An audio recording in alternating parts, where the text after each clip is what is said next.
Então pronto, vamos começar a fazer o nosso giro aqui. Primeiro vamos começar por Mossoró. Vamos começar por Mossoró, que é a principal cidade da região oeste do estado. Claro, e a segunda maior cidade do estado do Rio Grande do Norte. Vamos lá. Como é que está o quadro aí em Mossoró? Olha, Diógenes, falando aos seus internautas e do blog Carlos Santos, o que a gente observa é uma pulverização de candidaturas, de chapas majoritárias. São 6 chapas à Prefeitura Municipal de Mossoró. É o maior número que temos em décadas de candidaturas. E isso certamente terá um peso muito favorável à atual prefeita Rosalba Ciarline, porque é uma pulverização, lógico, na oposição. Pois é diferente do que pode ocorrer aqui em Natal, né? Muitas candidaturas que podem prejudicar o plano do atual prefeito de tentar vencer a eleição do primeiro turno. Aqui em Natal, né? Carlos, você deve estar acompanhando e acompanhou aí pela Claro, claro. imprensa. A gente também fez menção aqui no Diário da Manhã. São 14 candidaturas. E esse excesso de candidaturas, essa pulverização, pode prejudicar aqui em Natal, porque tem segundo turno, a possibilidade de um segundo turno. Não é o caso de Mossoró, né? Exato. Mossoró tem pouco mais de 175 mil eleitores cadastrados e, claro, muito longe dos 200 mil eleitores que ensejariam um segundo turno, um eventual segundo turno. Isso, isso. Vamos às candidaturas. A atual prefeita Rosalba Ciarline é candidata à reeleição, mas mudou o companheiro de vice, né? Tinha uma companheira de vice e agora vai ter um companheiro de vice. Vamos lá, vamos começar com a prefeita candidata à reeleição. Você vai ter dessa feita a prefeita Rosalba Ciarline com o empresário Jorge do Rosário, do PL. Jorge do Rosário foi seu adversário em chapa em 2016. Ele era vice de Tião Couto, outro empresário. Nós vamos ter também a deputada Isolda, do PT, tendo Gutenberg Dias, do PCdoB. Eles são candidatos também esse ano. Gutenberg Dias foi candidato a prefeito em 2016, com um nome indicado pelo PT sendo vice. Nós vamos ter também o deputado estadual Alisson Bezerra, com o empresário Fernandinho, das padarias. O Nós vamos ter Alisson, que é deputado estadual deputado e estadual, está afiliado ao Solidariedade, ao né? Solidariedade, exatamente. Nós vamos ter Irmã Seição, do PTB, com Noara Aritana, do PMN. Nós vamos ter também a candidatura de Cláudia Regina, do DEM, ex-prefeita, cassada em 2012, com a companhia de Daniel Sampaio, do PSL. Então, são candidaturas que estão postas para a disputa municipal, além do PSOL, também com o professor Garcia e a vice Yasmin Dias.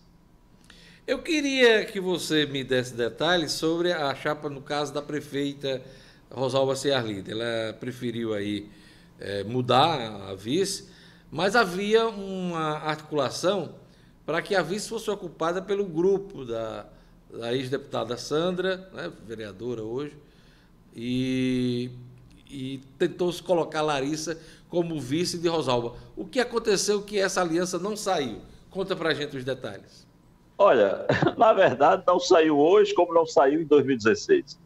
Quando houve a atração do grupo da então deputada federal Sandra Rosado para o sistema político do rosalbismo em 2016, a então deputada não, a ex-deputada, porque ela não se reelegeu em 2014. Quando houve essa atração, a expectativa criada no grupo de Sandra Rosado era que Larissa Rosado fosse ser vice ou o então vereador Lairinho, ambos seus filhos. Mas em Lairinho, que momento algum, inclusive era está secretário de Rosalba, né? exatamente. A expectativa do grupo era essa, alimentava-se esse sonho de uma chapa Rosado-Rosado. E o grupo de Carlos Augusto e Rosalba Ciarlini disse não naquela época, inclusive quando o grupo estava chegando com força bem maior do que tem hoje. E agora, em que a atmosfera é muito mais carregada e mais complexa, é que o veto foi mais incisivo e consistente. De tal modo que o grupo de Sandra Rosado e da ex-deputada estadual Larissa Rosado esteve a ponto de romper, sendo uma composição muito esperada no palanque da deputada estadual Isolda. Mas esse fechamento de entendimento acabou não ocorrendo. Pois é, essa possibilidade veio forte aí na última semana, mas não se concretizou. E eu lhe pergunto, com este novo veto de Rosalba ao grupo de Sandra barra Larissa, elas vão se afastar? Esse veto tem a força da separação, Carlos? Eu acho que eles nunca promoveram uma união em todos os termos, quando a gente fala sobre política e quando a gente traça ou rebobina a história do clã Rosado de Mossoró. Ou seja, eles se afastaram. Eles sempre se trataram, apesar da aproximação, com desconfiança, é isso? Eu costumo dizer que o que há de mais verdadeiro entre Sandra Rosado e Rosalba Ciarlini é uma sincera hipocrisia. As duas se detestam, né? Parece que com os vetos essa coisa vai se confirmando. Larissa passou... Oi, diga. Diógenes, de tal modo que na convenção municipal ocorrida essa semana do PSDB, o partido de Sandra Rosado, de Larissa Rosado, Sandra fez um discurso muito vigoroso e, em momento algum, falou da aliança do PSDB com o PP da prefeita, mas sim defendeu insistentemente a luta, o trabalho para a eleição de uma bancada numerosa e vigorosa. Ao mesmo tempo, traçou um perfil sintético da sua história de luta como parlamentar, como líder do grupo, e disse que era uma mulher sem medo, absolutamente sem medo, depois que sepultou no início desse século um filho, vereador à época, Vaneto. Então, essa é a relação muito clara que as duas bandas da família Rosado têm e que a gente reporta aqui para você e para os seus internautas. O Carlos, e Sandra dá lugar a Larissa na eleição deste ano, né? Ela não vai ser candidata à reeleição, Larissa é que vai tentar ocupar essa vaga, é isso, né? Exatamente. Sandra Rosado abdicou do projeto de ser candidata à reeleição. A justificativa, a princípio, seria uma forma de viabilizar um espaço político para Larissa, pura e simplesmente. Mas não é verdade. Há dificuldades e temor de uma não reeleição de Sandra, o que poderia naufragar de vez o grupo que ela lidera. Larissa é uma pessoa que tem maior identidade popular, vem de algumas derrotas, coleciona 4 derrotas à Prefeitura Municipal de Mossoró e 2 à Assembleia Legislativa. Então, foi o momento de fazer essa mudança no sentido de viabilizar a manutenção, pelo menos, desse mandato do sistema de Sandra Rosado. Lairinho continua secretário de Rosalba depois deste novo veto? Continua. Na verdade, as duas bandas da família acabaram se entendendo para que o sistema de Sandra continuasse no governo. E o papel que Lairinho Rosado, ex-vereador, cumpriu nessa articulação, nessa costura, na busca de um entendimento, de um armistício, digamos assim, foi muito significativo, muito importante. Eu acho que vale nota também a gente ressaltar a retomada do projeto político da ex-prefeita Cláudia Regina, né? Ela foi eleita em 2016, aliás, 2016 não, 2012, e teve um mandato cassado, teve que cumprir aquele período de inelegibilidade, né, de 8 anos, e esse período está encerrando agora. Se a eleição fosse na data de outubro, ela não teria condição de se candidatar. Mas como o pleito foi adiado, ela passou a ter essa condição e com todo o apoio do Democratas. Como é que você vê essa retomada do projeto político de Cláudia Regina? Olha, eu acho que o ambiente que eu chamo de admirável mundo novo da internet foi muito bem aproveitado por Cláudia Regina nesse período de desterro. E ela soube se reinventar e se manter viva politicamente. Então, chega na disputa municipal com alento e com esperança de que possa enfrentar a superestrutura da Prefeitura Municipal de Mossoró. Além dela, nós temos outros nomes, como eu já disse, são 5 nomes na oposição que estão nessa corrida eleitoral. Relembre para o nosso internauta que está acompanhando essa entrevista, qual foi o problema de Cláudia ali, se eu não me engano, em 2014? Olha, é interessante que Cláudia foi cassada em 11 processos. 11 processos. E em todos, a superestrutura pública, sobretudo do governo do Estado, comandada pela então governadora Rosalba Ciarline. Esse é o cerne da questão. Mas, paradoxalmente, Rosalba safou-se de qualquer tipo de punição e apenas Cláudia Regina teve as sanções decorrentes daquela abundância de processos em 2012. Na verdade, para quem não conhece, a campanha de 2012 é absolutamente atípica. Eu acho que só quem não comprou voto, quem não teve superestrutura para fazer campanha foi o candidato cinquentinha à época no PSOL. Eu acho que ele era para ser o prefeito. Ou seja, Cláudia Regina queimou em praça pública sozinha. É isso. Resumo da ópera. Exatamente. E essa diferença, ou parte dessas diferenças, estão postas na campanha desse ano. Antes da gente passar aqui para outros municípios, que são importantes, eu queria só fechar. Dá para arriscar quem pode ameaçar a reeleição de Rosalba? Como é que está a popularidade de Rosalba nesse momento? Ela que já vem de vários mandatos, foi governadora, foi senadora, é um grande nome da política do Rio Grande do Norte. Olha, Diógenes, sejamos francos e fazendo uma leitura com uma base... O quadro de Mossoró. Vamos lá de novo, né? Vamos lá, voltando à conexão com o Carlos Santos. Carlos, você estava começando a falar sobre a popularidade de Rosalba nesse momento e as chances aí de alguém fazer frente à candidatura de reeleição dela. Vamos lá. Olha, a situação de Rosalba Ciarline, apesar de aparentemente confortável, é complexa. As pesquisas que foram acumuladas do ano passado até as divulgadas nesse período em que há uma exigência de registro na Justiça Eleitoral, mostram que ela estacionou num espaço entre 28 e 32 pontos percentuais em termos de intenções de voto. Vou só lhe recapitular o que aconteceu ao longo dos anos e das disputas municipais em Mossoró com Rosalba Ciarline. Em 2000, por exemplo, na primeira pesquisa que foi divulgada em período equivalente a esse, ela tinha 57% ou 55%. E hoje ela apareceu com 32%. Ou seja, aquela liderança em conteste que ela tinha, hoje já não é a mesma, né? Absolutamente. Outro exemplo, em 2016, quando ela se reelegeu, tendo como principal discurso a reconstrução de Mossoró em função da gestão Francisco José Júnior, ela chegou a ter 47 pontos percentuais. E seu principal adversário, 12,5, nessa época do ano também, em setembro de 2016.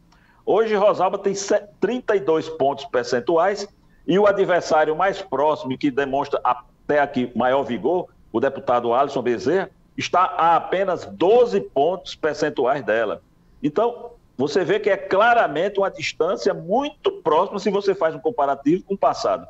Rosalba chegou a ter mais de 30 pontos de vantagem em relação a Tião Couto nessa época do ano, em 2016. E quase 25 pontos percentuais em 2000, quando ela tinha sido candidata anteriormente, antes de entrar nas disputas estaduais ao Senado e ao governo do Estado. Então, o grande temor de Rosalba Ciarline é uma composição das principais forças de oposição. As pesquisas têm demonstrado que a grande maioria do eleitor não quer Rosalba, mas é preciso que alguém, um desses candidatos da oposição têm a capacidade de catalisar essa insatisfação e se projetar em condições de realmente vencê-la. Lembrando que a eleição de Mossoró é apenas em um turno, né, Carlos? Carlos, agora... Apenas um turno. Vamos agora fazer um giro aqui por outros municípios. Como é que está a situação em Areia Branca? Conta pra gente. Olha, em Areia Branca nós vamos ter a repetição da disputa de 2016. De um lado, a prefeita Iraneide Rebouças, do PSDB, é candidata, portanto, à reeleição, e terá Toninho Souza, irmão do deputado estadual Souza Neto, como principal adversário. Existe a candidatura de Verusca Luciano, do Cidadania, é uma terceira força que a gente pode afirmar que não ameaça essa disputa direta entre as principais forças. Podemos afirmar que hoje a prefeita Iraneide Rebouças é favorita, mas a Areia Branca tem uma tradição, Diógenes, de campanhas municipais sempre muito renhidas, muito disputadas. Pois é. Ontem eu estava conversando, viu, Carlos, com um detalhe, desculpe lhe atrapalhar, Diógenes. Um detalhe. Interessante é que o candidato a vice-prefeito na chapa de Toninho Souza é ainda vice-prefeito de Iraneide Rebouças, atual prefeita. Ele é dissidente e mudou de lado para ser vice de Toninho Souza. Outro detalhe, o vice de Iraneide agora é o ex-prefeito Bruno Filho, do MDB, que já foi prefeito e já foi vice-prefeito também na gestão do então deputado, hoje deputado, Souza Neto. Então houve um troca-troca aí, mas continua muito acirrada a disputa em Areia Branca. É uma tradição por lá. Você falou a situação de Areia Branca, é muito inusitada essa questão do vice, porque geralmente o vice deixa de ser vice de alguém para disputar o cargo majoritário, a cabeça de chapa, né? Não é o caso. O vice está trocando de aliado lá em Areia Branca. Ontem eu conversava com o Marcos Dantas, nosso colega, blogueiro, radialista. Grande Marcos, um abraço, Marquinhos. Comunicador lá de Caicó, e ele fazia esse panorama todo na região, e me disse uma coisa que eu quero lhe perguntar antes da gente passar para outros municípios. As convenções partidárias geraram muita aglomeração na região oeste, Carlos? Eu vou lhe contar, vou lhe reproduzir o que aconteceu comigo ontem, Diógenes e amigos internautas. Eu estava no trajeto Natal-Mossoró ontem à noite e precisei estacar o carro por alguns minutos em Riachuelo, ainda muito próximo a Natal, porque estava havendo uma carreata, motorreata, passeata e tudo que você quiser botar de ata aí, atravessando o leito da BR. Uma multidão, claro, para as proporções do município de Riachuelo. Em Mossoró e região, o que você viu em vídeo, o que foi divulgado sobre convenções é a mais plena verdade. E me causou uma estranheza, porque inclusive em algumas análises que eu faço do blog Carlos Santos e também em participações que eu tenho em rádio, TV, portais, etc., rádio, etc., eu costumava antecipar, entre aspas, querendo dar uma de oráculo, que não acreditava numa campanha que reproduzisse os hábitos, os vícios e a cultura de sempre das campanhas na região, com muita aglomeração, carreata, passeata, motorreata, corpo a corpo e coisas do gênero. Mas eu concordo com o Marquinhos, eu acompanhei a entrevista ontem de Marquinhos. Nós teremos uma campanha muito parecida com o que sempre vimos. Vamos ter muito disfarce, muita gente mascarada aí de zorro, mas o ritmo será aquele de antes. A menos, meu Deus, espero estar errado, eu espero que não ocorra uma nova onda da Covid-19. Pois é, e no interior a doença pegou forte aí, tem município, inclusive, que teve que se fechar por conta dos casos da pandemia, né? Então, pelo termômetro, visto nas convenções partidárias, a pandemia parece que vai ser esquecida na campanha eleitoral a partir do dia 27 de outubro. É lamentável, é preciso que as pessoas tenham cuidado, porque a pandemia continua. A gente falou de Areia Branca, Apodi. Apodi nós teremos uma disputa ser um terceiro nome entre o prefeito Alan Silveira, do MDB, que é candidato à reeleição, mudou de vice, que agora é Neilton Diógenes, do PL, contra Aguinaldo Fernandes, do PT, com a vice Saúde Paiva, do Republicanos. Uma disputa que, a princípio, aponta um favoritismo para Alan Silveira, mas é também um município que, às vezes, surpreende em termos de campanha municipal. É bem a cara do interior, né? Um candidato de um lado, outro candidato do outro, a cidade toda dividida. É o caso de Apodi. Pau dos Ferros. Pau dos Ferros, nós temos, a princípio, 3 candidatos. O prefeito Leonardo Rego, do DEM, é candidato à reeleição. Quem surge como principal adversário é o ex-prefeito Nilton Figueiredo. Nilton Figueiredo está no PL e numa coligação que conta também com o PSB, PT. Nilton Figueiredo já foi prefeito de Pau dos Ferros 3 vezes. Nós temos também o médico Salismar Fernandes, que aparece, ele pelo Solidariedade, como uma terceira força, uma força alternativa e etc. Mas há também, nos bastidores, nos intramuros da disputa em Pau dos Ferros, um duelo judicial. Podemos ter surpresa em termos judiciais. Caraúbas, Carlos Santos. Caraúbas tem o prefeito Juninho Alves, e a gente vê hoje pelo menos 3 candidaturas. Juninho Alves, que é do PSDB. Há um detalhe de hoje. Impressiona, a gente circula nas mais diversas regiões, a quantidade de candidaturas do PSDB, a prefeito ou a vice. Juninho Alves, candidato, Titica de Lúcio, candidata adversária, e João Gomes, do Solidariedade também, além de Canidé de Freitas, do PSOL. Carlos, é o seguinte, eu perguntei também ao nosso colega Marcos Dantas, sobre a divisão do eleitorado. Você sabe que desde 2018 o eleitorado brasileiro está dividido entre radicais de direita, radicais de esquerda.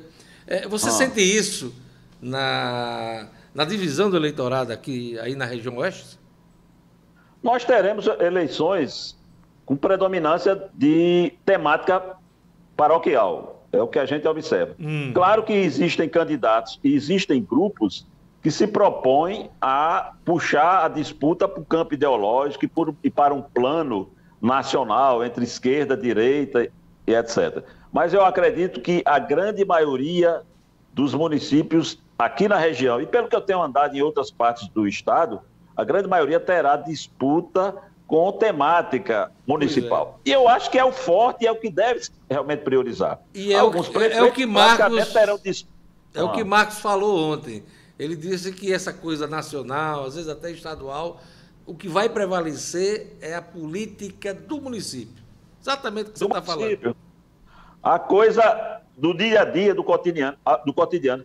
Em boa parcela, os prefeitos, a gente tem observado, inclusive vendo muita pesquisa que a gente tem visto, meu caro Diógenes, o que a gente tem observado é que boa parcela desses prefeitos, a começar de Mossoró, terá digamos assim, um julgamento popular. Eu não gosto de usar esse termo para disputa de urna, que eu acho isso às vezes é uma forma de desviar a atenção para a verdadeira essência da disputa e que deve ser uma campanha. Mas muitos prefeitos terão disputas com conteúdo plebiscitário, um aprova ou não aprova gestão.